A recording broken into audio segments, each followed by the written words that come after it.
ਜੀ ਵੀਵਰਸ अस्सलाम वालेकुम। ਤੁਸੀਂ ਦੇਖ ਰਹੇ ਹੋ ਡੇਲੀ ਵਲੋਗਸ। ਜਿਵੇਂ ਕਿ ਤੁਹਾਨੂੰ ਪਤਾ ਹੈ ਸਾਡਾ ਰਾਤ ਦਾ ਸਫ਼ਰ ਜਾਰੀ ਸੀ ਰਾਜਾ ਬਾਈ ਦੇ ਪਿੱਛੇ, ਤੇ ਮੈਂ ਇਸ ਟਾਈਮ ਉੱਠਿਆ ਵਾਂ। ਰਾਤ ਅਸੀਂ ਵੀਡੀਓ ਨਹੀਂ ਬਣਾ ਸਕੇ ਤਾਂ ਕਰਕੇ ਕਿ ਬਈ ਕਾਫੀ ਯਾਨੀ ਕਿ ਯਾਰ ਥਕਾਵਟ ਹੋ ਗਈ ਸੀ, ਔਰ ਨਾ ਸਾਡੇ ਕੋਲ ਕੋਈ ਮੋਬਾਈਲ ਸੀ, ਯਾਨੀ ਕਿ ਮੋਬਾਈਲ ਤੇ ਹੈ ਹੀ ਹੈ ਸਨ ਲੇਕਿਨ ਚਾਰਜਰ ਨਹੀਂ ਸੀ ਹੈ। ਤੇ ਮੈਂ ਹੁਣ ਉੱਠਿਆ ਵਾਂ। ਟਾਈਮ ਤੁਸੀਂ ਵੇਖ ਸਕਦੇ ਹੋ ਕਿ 4:54 ਹੋ ਚੁੱਕੇ ਨੇ। ਇੱਥੇ ਥੋੜ੍ਹੇ ਬਹੁਤੇ ਸਿਗਨਲ ਵੀ ਆ ਰਹੇ ਨੇ। ਕਾਫੀ ਸੁਨਸਾਨ ਇਲਾਕਾ ਹੈ, ਹਰ ਪਾਸੇ ਜੰਗਲਾਤ ਨੇ। ਤੇ ਇਹ ਵੀ ਨਹੀਂ ਪਤਾ ਕਿ ਅਸੀਂ ਕਿੰਨੀ ਕੁ ਦੂਰ ਅਸੀਂ ਪਹੁੰਚ ਚੁੱਕੇ ਹਾਂ, ਕਿਉਂਕਿ ਕਾਫੀ ਮੁਸ਼ਕਲ ਤੋਂ ਬਾਅਦ ਅਸੀਂ ਉਹ ਪਹਿਲੇ ਮੋਟਰਸਾਈਕਲ ਖ਼ਰਾਬ ਹੋ ਗਈ। ਮੋਟਰਸਾਈਕਲ ਖ਼ਰਾਬ ਹੋਣ ਤੋਂ ਬਾਅਦ ਅਸੀਂ ਕਾਫੀ ਪੈਦਲ ਟੁਰੇ, ਲੇਕਿਨ ਪੈਦਲ ਟੁਰਨ ਤੋਂ ਬਾਅਦ ਮੋਟਰਸਾਈਕਲ ਸਟਾਰਟ ਹੋ ਗਈ, ਸਾਰਾ ਕੁਝ ਹੋ ਗਿਆ ਤੇ ਅਸੀਂ ਇਸ ਮੰਜ਼ਿਲ ਤੱਕ ਪਹੁੰਚੇ ਕਿ ਇੱਥੇ ਸਾਨੂੰ ਇੱਕ ਹੋਟਲ ਮਿਲਿਆ ਛੋਟਾ ਜਿਹਾ, ਯਾਨੀ ਕਿ ਉਹਨਾਂ ਦਾ ਕੋਈ ਆਪਣਾ ਸੈਟਅਪ ਉਹਨਾਂ ਬਣਾਇਆ। ਅਸੀਂ ਰਾਤ ਇੱਥੇ ਗੁਜ਼ਾਰੀ, ਬੈਗ ਸ਼ੈਗ ਬਾਈਕ ਇੱਥੇ ਖਿਲਾਰੀ ਅੰਦਰ, ਤੇ ਅਸੀਂ ਆਪਣਾ ਇੱਥੇ ਸਟੇ ਕਰ ਰਹੇ। ਅਦੀਲ ਭਾਈ ਤੇ ਵਸੀਮ ਭਾਈ ਇਹ ਸੁੱਤੇ ਨੇ। ਮੈਂ ਉੱਠਿਆ ਕਿਉਂਕਿ ਨਮਾਜ਼ ਦਾ ਟਾਈਮ ਹੀ ਹੋ ਚੁੱਕਿਆ ਸੀ। ਅਜ਼ਾਨਾਂ ਹੁੰਦੀਆਂ ਨੇ, ਫਿਰ ਨਮਾਜ਼ ਅਦਾ ਕਰਨੇ, ਫਿਰ ਅਸੀਂ ਆਪਣੇ ਸਫ਼ਰ ਵਾਸਤੇ ਨਿਕਲਣੇ। ਨਾਸ਼ਤਾ ਵੀ ਕਰਨਾ ਹੈ ਕਿਉਂਕਿ ਟਾਈਮ ਨਾਲ ਨਿਕਲਾਂਗੇ ਤੇ ਟਾਈਮ ਨਾਲ ਪਹੁੰਚਾਂਗੇ, ਕਿਉਂਕਿ ਜ਼ਿਆਦਾ ਧੁੱਪ ਚੜ੍ਹ ਜਾਣੀ, ਗਰਮੀ ਇੱਧਰ ਜ਼ਿਆਦਾ ਇਸ ਇਲਾਕੇ ਦੇ ਵਿੱਚ। ਤੇ ਕੁਛ ਵੀਵਰਸ ਜਾਂ ਸਾਡੇ ਭਰਾ ਜਿਹੜੇ ਨੇ ਇਹ ਸੋਚ ਰਹੇ ਹੋਣੇ ਨੇ ਕਿ ਯਾਰ ਇਹ ਕਮਲੇ ਹੋ ਗਏ ਨੇ ਜਿਹੜੇ ਮੋਟਰਸਾਈਕਲ ਦੇ ਰਾਜੇ ਦੇ ਪਿੱਛੇ ਨਿਕਲ ਗਏ ਨੇ। ਲੇਕਿਨ ਗੱਲ ਇਹ ਹੈ ਕਿ ਅਸੀਂ ਬਲੋਚਿਸਤਾਨ ਕੋਈ ਮੋਟਰਸਾਈਕਲ ਤੇ ਨਹੀਂ ਜਾ ਰਹੇ, ਏਡੇ ਛਦਾਈ ਤੇ ਅਸੀਂ ਵੀ ਕੋਈ ਨਹੀਂ ਹੈ। ਅਸੀਂ ਜਾ ਰਹੇ ਡੇਰੇ ਗਾਜ਼ੀ ਖਾਨ ਤੱਕ। ਅੱਗੋਂ ਅੱਲਾ ਖੈਰ ਕਰੇ ਜਾਂ ਤੇ ਸਾਨੂੰ ਰਾਜਾ ਭਾਈ ਮਿਲ ਜਾਣਗੇ, ਅਸੀਂ ਉਹਨਾਂ ਦੇ ਨਾਲ ਗੱਡੀ ਦੇ ਵਿੱਚ ਹੋ ਜਾਵਾਂਗੇ।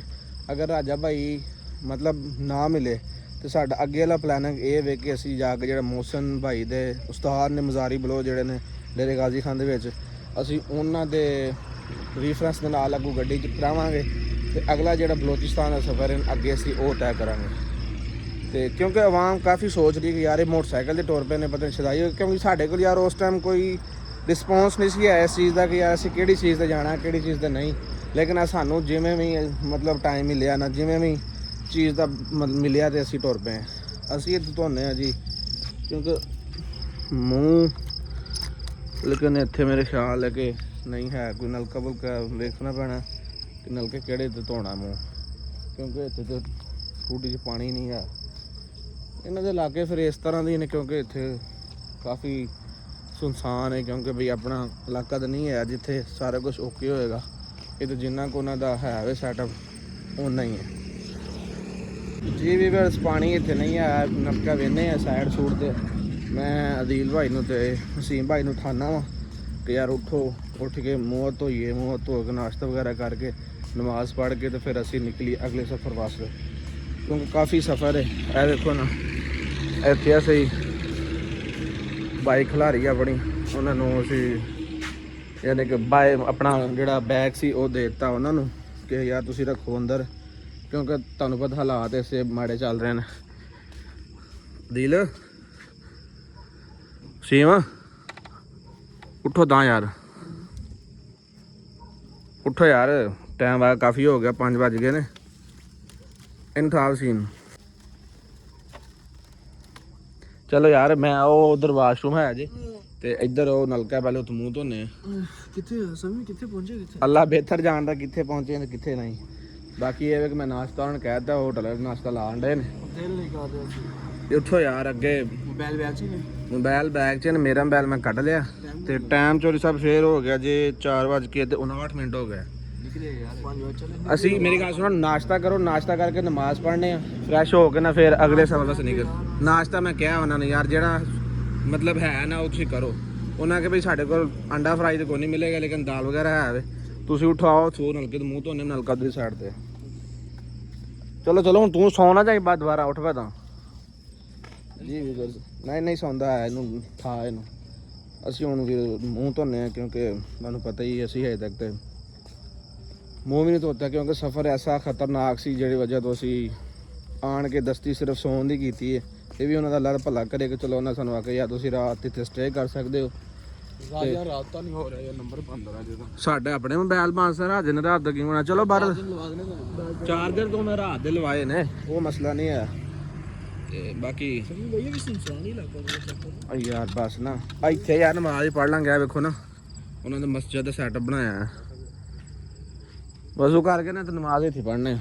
ਚਲੋ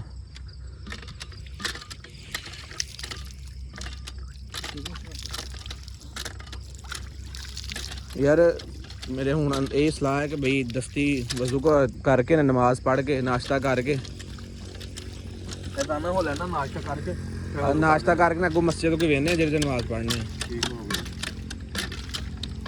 ਤੁਸੀਂ ਫਿਲਹਾਲ ਮੂੰਹ ਧੋਵੋ ਨਾ, ਮੂੰਹ ਧੋਣ ਤੋਂ ਬਾਅਦ ਫਿਰ ਚੱਲ ਮੈਂ ਚੱਲ ਕੇ ਹੇੜ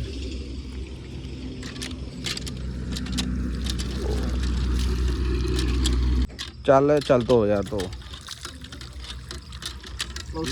ਫੜੇ ਨਾ ਲੱਗ ਗਈ ਬੈਲ ਫੜ ਖਿਆਲ ਨਾਲ ਗਿੱਲੇ ਹੱਥ ਨਾਲ ਕਰ ਚੱਲ ਯਾਰ।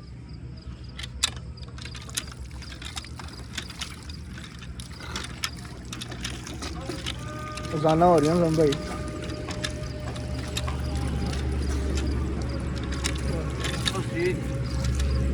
ਜੀ ਵੀ ਫਿਰ ਅਜ਼ਾਨਾਂ ਹੋਣ ਲੱਗ ਪਈਆਂ ਨੇ। ਅਜ਼ਾਨ ਹੋਣ ਤੋਂ ਬਾਅਦ ਫਿਰ ਅਗਲਾ ਅਸੀਂ ਤੁਹਾਨੂੰ ਦਿਖਾਉਂਦੇ ਹਾਂ ਕਿ ਨਾਸ਼ਤਾ ਕਰਨਾ ਤੇ ਨਾਸ਼ਤਾ ਕਰਨ ਤੋਂ ਬਾਅਦ ਫਿਰ ਅਸੀਂ ਇਨਸ਼ਾਅੱਲਾ ਨਮਾਜ਼ ਪੜ੍ਹ ਕੇ ਤੇ ਆਪਣੇ ਸਫ਼ਰ ਵਾਸਤੇ ਨਿਕਲਣਾ ਹੈ। ਚਲੋ ਯਾਰ ਅਜ਼ਾਨਾਂ ਤੋਂ ਬਾਅਦ ਜੀ ਵੀ ਫਿਰ ਅਸੀਂ ਮੂੰਹ ਧੋਣ ਤੋਂ ਬਾਅਦ ਅਸੀਂ ਬੈਠੇ ਹਾਂ ਨਾਸ਼ਤੇ ਦੇ ਇੰਤਜ਼ਾਰ 'ਚ। ਡੇਰਾ ਗਾਜ਼ੀ ਖਾਨ ਦਾ ਕੀਨਾ ਹੈ ਉਹਨਾਂ ਟਾਈਮ ਕਾਫੀ ਹੋ ਗਿਆ ਨਿਕਲੇ ਪਾਣੀ ਰਾਜੇ ਨਾਲ ਯਾਰ ਰਾਬਤਾ ਹੋਇਆ ਸੀ ਨਾ ਉਹ ਡੇਰਾ ਗਾਜ਼ੀ ਖਾਨ ਦੇ ਸਟੇ ਕੀਤੀ ਪਿਆ ਰਾਜਾ ਵੀ। ਚਲੋ ਜਿਵੇਂ ਕਿ ਅਦੀਲ ਭਾਈ ਦੱਸ ਰਹੇ ਨੇ ਕਿ ਰਾਜਾ ਭਾਈ ਨਾਲ ਰਾਬਤਾ ਹੋਇਆ ਸੀ ਕੱਲ ਹੀ, ਤੁਸੀਂ ਵੀਡੀਓ 'ਚ ਵੇਖਿਆ ਸੀ ਕਿ ਉਹ ਵੀ ਡੇਰੇ ਗਾਜ਼ੀ ਖਾਨ ਕਿਤੇ ਸਟੇ ਕੀਤੀ ਪਿਆ ਤੇ ਅਸੀਂ ਹੁਣ ਇੱਥੇ ਹੋਟਲ ਦੇ ਖਲੋਤੇ ਹਾਂ, ਨਾਸ਼ਤਾ ਲਗਾ ਰਹੇ ਨੇ ਭਾਈ ਤੇ ਉਹਨਾਂ ਨੂੰ ਅਸੀਂ ਪੁੱਛਨੇ ਆ। ਜੀ अस्सलाम वालेकुम भाई, ठीक हो जी। तो डेरे गाजी खाना कितना दूर है भाई? 70-80 किलोमीटर है भाई ਉਹ ਦਸੇਂਦੇ ਪੈਣ 70-80 ਕਿਲੋਮੀਟਰ ਦੂਰ ਹੈ। ਇਹਨਾਂ ਦਾ ਇਹ ਹੋਟਲ ਦਾ ਸੈਟਅਪ ਬਣਾਈ ਖੜੇ ਨੇ ਆਪਣਾ ਤੇ ਅਸੀਂ ਨਾਸ਼ਤਾ ਲਵਾ ਲਿਆ ਜਿਹਦੇ ਵਿੱਚ ਸਾਨੂੰ ਇੱਥੋਂ ਮਿਲੀ ਹੈ ਦਾਲ ਨਾਲ ਪਰਾਂਠਾ ਤੇ ਬਾਕੀ ਵੀ ਬਸ 70-80 ਕਿਲੋਮੀਟਰ ਸਫ਼ਰ ਹੈ ਗਿਆ ਤਕਰੀਬਨ। ਅਸੀਂ ਅਗਰ ਹੁਣ ਟਾਈਮ ਨਾਲ ਨਿਕਲਨੇ ਆ ਤੇ ਇਨਸ਼ਾਅੱਲਾ ਅੱਲਾ ਦੇ ਫਜ਼ਲ ਨਾਲ ਤਕਰੀਬਨ ਅਸੀਂ 2 ਘੰਟਿਆਂ ਦੇ ਵਿੱਚ ਪਹੁੰਚ ਜਾਣਾ ਤਕਰੀਬਨ ਆਰਾਮ ਨਾਲ ਜਾਈਏ ਤੇ ਬਾਕੀ ਅੱਲਾ ਪਾ ਖੈਰੀਅਤ ਰੱਖੇ। ਜਿਵੇਂ ਅਸੀਂ ਤੁਹਾਨੂੰ ਅੱਗੇ ਯਾਨੀ ਕਿ ਸਫ਼ਰ ਕਰਾਂਗੇ ਆਪਣਾ ਤੁਹਾਡੇ ਨਾਲ ਹੀ ਸ਼ੇਅਰ ਕਰਦੇ ਰਹਾਂਗੇ। ਨਾਸ਼ਤਾ ਆ ਗਿਆ ਯਾਰ ਤੁਸੀਂ ਜੀ ਵੀਵਰਸ, ਫਾਈਨਲੀ ਸਾਡਾ ਇਹ ਨਾਸ਼ਤਾ ਆ ਚੁੱਕਿਆ ਜਿਹਦੇ ਵਿੱਚ ਦਾਲ ਹੈ ਪਰਾਂਠਾ ਹੈ ਔਰ ਅਸੀਂ ਨਾਸ਼ਤਾ ਕਰ ਰਹੇ ਹਾਂ ਕਿਉਂਕਿ ਇਸ ਹਾਲਾਤ ਦੇ ਵਿੱਚ ਜਿਵੇਂ ਦਾ ਕੋਈ ਲੱਭ ਰਹੀ ਹੈ ਮਤਲਬ ਹੁਣ ਬੰਦਾ ਆ ਕੇ ਯਾਰ ਵੱਡੇ ਰੈਸਟੋਰੈਂਟ ਤੇ ਲੇਕਿਨ ਸਾਨੂੰ ਲੱਭਾ ਹੀ ਇਹੀ ਹੈ। ਸਹੀ ਹੈ ਵੈਸੇ ਠੀਕ ਹੈ ਯਾਰ ਹੋਰ ਜਿੱਦਾਂ ਦਾ ਵੀ ਆ ਤੇ ਸਾਨੂੰ ਅਲਹਮਦੁਲਿਲਾ ਜਿੰਨੀ ਮੁਸ਼ਕਲਾਂ ਆ ਰਹੀਆਂ ਨੇ ਜਿੰਨਾ ਮੁਸ਼ਕਲਾਂ ਦਾ ਸਾਹਮਣਾ ਹੋ ਰਿਹਾ ਤੇ ਰਾਜਾ ਭਾਈ ਕੋਲ ਅਸੀਂ ਇਨਸ਼ਾਅੱਲਾ ਪਹੁੰਚਾਂਗੇ। ਸਾਡਾ ਦਿਲੀ ਤੌਰ ਤੇ ਯਾਨੀ ਕਿ ਅਸੀਂ ਜਦੋਂ ਨਿਕਲ ਪਏ ਉਹਨੇ ਆਖਿਆ ਜਿਵੇਂ ਤੇ ਬੰਦਾ ਇਨਸ਼ਾਅੱਲਾ ਹੁਣ ਪਹੁੰਚ ਕਰਾਵਾਂਗੇ। ਬਾਕੀ ਨਾਸ਼ਤਾ ਕਰਨ ਤੋਂ ਬਾਅਦ ਫਿਰ ਅਗਲੀ ਵੀਡੀਓ ਨਾਲ ਤੁਹਾਨੂੰ ਮੁੰਸਲਿਕ ਕਰਨੇ ਆ ਜੀ ਵੀਵਰਸ। ਅਸੀਂ ਹੁਣ ਨਾਸ਼ਤਾ ਕੀਤਾ ਹੈ, ਨਾਸ਼ਤਾ ਕਰਨ ਤੋਂ ਬਾਅਦ ਨਮਾਜ਼ ਅਦਾ ਕਰਨੇ ਆ ਤੇ ਫਿਰ ਅਸੀਂ ਨਿਕਲਦੇ ਹਾਂ ਆਪਣੇ ਸਫ਼ਰ ਦੀ ਤਰਫ ਕਿਉਂਕਿ ਅਦੀਲ ਭਾਈ ਹੋਰੀ ਉੱਥੇ ਬੈਠੇ ਨੇ, ਮੈਂ ਜ਼ਰਾ ਸਾਈਡ ਤੇ ਆ। ਮੈਂ ਯਾਰ ਖਾਈਏ ਮਤਲਬ ਅੱਗੇ ਨਿਜ਼ਾਮ ਵੇਖਣਾ ਵੀ ਕਿੱਧਰ ਨੂੰ ਕੈਸਾ ਸੈਟਅਪ ਹੈ ਤੇ ਕਿਹੜਾ ਇਲਾਕਾ ਹੈ ਤੇ ਉਹ ਤੁਸੀਂ ਵੇਖ ਸਕਦੇ ਹੋ ਕਿ ਹਲਕੀ ਮਤਲਬ ਸੂਰਜ ਚੜ੍ਹ ਰਿਹਾ, ਥੋੜੀ ਰੋਸ਼ਨੀ ਹੈ ਵੇ ਇਹ ਵੇਖੋ ਤੁਸੀਂ ਯਾਨੀ ਕਿ ਦਿਨ ਹੈ ਚੜ ਰਿਹਾ ਤੇ ਬਾਕੀ ਅਦੀਲ ਭਾਈ ਹੋਰਾਂ ਨਾਲ ਲੈਣਾ ਮੈਂ ਤੇ ਬਾਕੀ ਇਹੀ ਚੱਲਦੇ ਆ ਫਿਰ ਕਿਉਂਕਿ ਕੱਪੜੇ ਵੀ ਚੇਂਜ ਕਰਨੇ ਨੇ। ਇੱਥੇ ਯਾਰ ਹੈ ਨਲਕਾ, ਉੱਥੇ ਕੋਈ ਮਤਲਬ ਜਗ੍ਹਾ ਨਹੀਂ ਹੈ ਜਿੱਥੇ ਅਸੀਂ ਨਹਾ ਸਕੀਏ ਕਿਉਂਕਿ ਨਲਕੇ ਦੇ ਤੇ ਉਹ ਹੈ ਨੀਵਾਂ ਜਿਹਾ ਬਹੁਤ ਜ਼ਿਆਦਾ, ਉੱਥੇ ਬੰਦਾ ਨਹਾ ਵੀ ਨਹੀਂ ਸਕਦਾ ਤੇ ਅਸੀਂ ਹੁਣ ਅੱਗੇ ਜਾ ਕੇ ਕੋਈ ਸਫ਼ਰ ਵੇਖਦੇ ਹਾਂ ਮਤਲਬ ਕਿ ਐਸੀ ਜਗ੍ਹਾ ਜਿੱਥੇ ਅਸੀਂ ਨਹਾਵਾਂਗੇ ਤੇ ਬਾਕੀ ਤੁਸੀਂ ਇਹ ਵੇਖੋ ਕਿ ਥੋੜਾ ਦਿਨ ਚੜ ਰਿਹਾ ਤੇ ਅਜ਼ਾਨਾਂ ਵੈਸੇ ਹੋ ਚੁੱਕੀਆਂ ਨੇ ਤੇ ਅਸੀਂ ਹੁਣ ਨਮਾਜ਼ ਅਦਾ ਕਰਾਂਗੇ। ਨਮਾਜ਼ ਅਦਾ ਕਰਨ ਤੋਂ ਬਾਅਦ ਅਸੀਂ ਫਿਰ ਆਪਣੇ ਸਫ਼ਰ ਤੇ ਇਨਸ਼ਾਅੱਲਾ ਨਿਕਲਾਂਗੇ ਜੀ ਵੀਰਸ। ਅਲਹਮਦੁਲਿਲਾ ਨਮਾਜ਼ ਅਦਾ ਕਰ ਲਈ ਹੈ, ਅਸੀਂ ਹੁਣ ਕੱਢਣ ਲੱਗੇ ਮੋਟਰਸਾਈਕਲ। ਚਲੋ ਯਾਰ ਬੈਗ ਉਹਨਾਂ ਕੋਲ ਫੜ ਤੇ ਬਾਕੀ ਵੀਰਸ ਅਸੀਂ ਅੱਗੇ ਜਾ ਕੇ ਫਿਰ ਇੱਥੇ ਹੁਣ ਕੈਮਰਾ ਆਫ ਕਰ ਰਹੇ ਹਾਂ ਕਿਉਂਕਿ ਅੱਗੇ ਜਾ ਕੇ ਫਿਰ ਤੁਹਾਨੂੰ ਆਪਣਾ ਯਾਨੀ ਕਿ ਅਗਲਾ ਨੈਕਸਟ ਕਿੱਥੇ ਪਹੁੰਚੇ ਆ ਕੀ ਹਿਸਾਬ ਹੈ ਤੇ ਨੈਕਸਟ ਵਲੌਗ ਵਿੱਚ ਦੱਸਾਂਗੇ ਕਿਉਂਕਿ ਬੈਗ ਬਸ ਲੈ ਆਇਆ ਉਹਨੇ ਕੋਲ ਭਾਈ ਬੈਗ ਦੇ ਦਿਓ। ਅਸੀਂ ਹੁਣ ਕਰ ਰਹੇ ਹਾਂ ਕਿ ਤੁਸੀਂ ਵੇਖ ਸਕਦੇ ਹੋ ਕਿਉਂਕਿ ਥੋੜਾ ਸੂਰਜ ਨਿਕਲ ਆਇਆ ਮਤਲਬ ਸੂਰਜ ਤਾਂ ਨਹੀਂ ਨਿਕਲਿਆ, ਥੋੜੀ ਰੋਸ਼ਨੀ ਹੋ ਗਈ ਹੈ ਤੇ ਤਾਂ ਕਿ ਅਸੀਂ ਤਾਂ ਵਾਸਤੇ ਇੱਥੇ ਸਟੇ ਕੀਤਾ ਸੀ ਯਾਰ ਰਾਤ ਸਾਨੂੰ ਸਫ਼ਰ ਦਾ ਪਤਾ ਨਹੀਂ ਹੈ ਅਗਲਾ ਸਫ਼ਰ ਜਿਹੜਾ ਕਿ ਦਿਨ ਦਾ ਮਤਲਬ ਹੈ ਨਮਾਜ਼ ਪੜ੍ਹ ਰਿਹਾ ਕਿੰਨਾ ਨਮਾਜ਼ ਪੜ੍ਹ ਕੇ ਦੇਣਾ ਚਲੋ ਠੀਕ ਹੈ, ਤੇ ਫਿਰ ਕੈਮਰਾ ਆਫ ਕਰਨੇ ਆ ਤੇ ਬਾਕੀ ਫਿਰ ਬੈਗ ਲਾ ਕੇ ਨਿਕਲ ਨਾ ਨੂੰ ਹੋਗਾ ਫਿਰ ਵੀਡੀਓ ਯਾਰ ਇੱਥੇ ਨਲਕਾ ਜਿਹੜਾ ਨਿੱਕਾ ਉੱਥੇ ਨਹਾਤਾ ਨਹੀਂ ਜਾਂਦਾ, ਮੈਂ ਵੇਖ ਕੇ ਆਇਆ ਪਾਣੀ ਵੀ ਨਹੀਂ ਹਵਾ ਤੋਂ ਵੀ ਜਾਣਾ ਬਾਕੀ ਕਿਤੇ ਹਵਾ ਨੂੰ ਜਾ ਕੇ ਨਹਾਉਂਦੇ ਆ। ਬਾਕੀ ਅੱਲਾ ਖੈਰ ਕਰੇ, 80 ਕਿਲੋਮੀਟਰ ਸਫ਼ਰ ਰਹਿ ਗਿਆ ਤੇ ਬਾਕੀ ਇਨਸ਼ਾਅੱਲਾ ਤਾਲਾ ਵੀ ਵਾਰ ਤੁਸੀਂ ਦੁਆ ਕਰਿਓ, ਅਸੀਂ ਅੱਲਾ ਪਾਕ ਕਰੀਏ ਤੇ ਨਾ ਸਾਨੂੰ ਪਹੁੰਚਾਏ ਆਪਣੇ ਸਫ਼ਰ ਤੱਕ। ਤੇ ਇਨਸ਼ਾਅੱਲਾ ਫਿਰ ਨੈਕਸਟ ਵਲੋਗ ਤੁਹਾਨੂੰ ਦੱਸਾਂਗੇ ਕਿੱਥੇ ਤੱਕ ਪਹੁੰਚੇ ਤੇ ਕੀ ਅਪਡੇਟ ਹੈ।